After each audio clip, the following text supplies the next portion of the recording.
Should your plants in pond go through dry cycles? This is a question we've asked ourselves a lot throughout our plant journey, and something Mike and I have experimented with quite a bit. The type of plant and the type of pot will both make a difference for how you choose to water your plants in pond. For example, thirsty plants like peace lilies, begonias, colocasia usually don't tolerate going dry. The peace lilies will throw their foliage down but bounce back with the next drink. If a colocasia gets too dry, there's a chance the foliage will crisp up quickly. This is our Colocasia gigantea, and I have it in an acrylic trash can from Walmart because it makes the perfect big closed pot. But this is a plant that I will always add more water to before the water level gets too low. These guys naturally grow in or next to bodies of water. So for consistent growth and they can get big really fast, it needs that water all the time. A similar but very different plant, the Alocasia. Alocasia are known for being tough to grow, especially because they rot easily. Their roots being submerged in water for too long can cause their roots to suffocate and die off.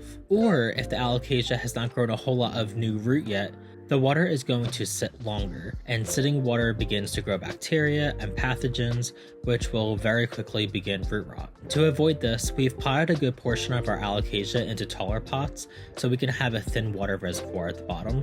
This way there's just enough for water to wick up, but the puddle of water sits below the roots that the plant already had when it got potted up. The area above it where the roots are will become like a humidity bubble, and I think that plays a huge part in quick root growth and almost no rot. Rot does happen here and there, but with the Physand 20 and springtails, which show up on their own by the way, the root system seems to hold on or completely get replaced. The growth doesn't usually happen overnight, but once you start to see it, they really start to grow fast. Before the fast root growth happens, the roots won't be drinking up the water as quickly.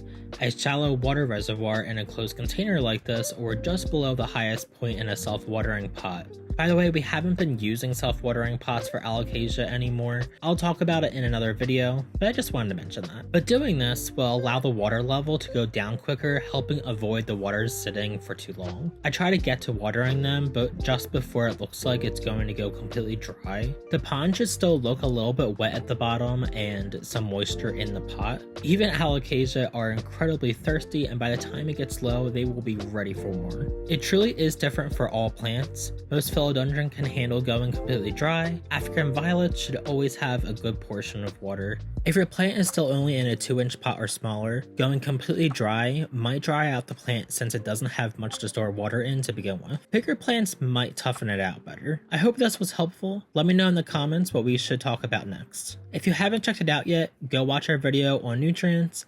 I go over what we use, the order to mix everything, and what each thing actually does for your plant. It's a fun little video and goofy as always. Alright, I will see you guys in the next one.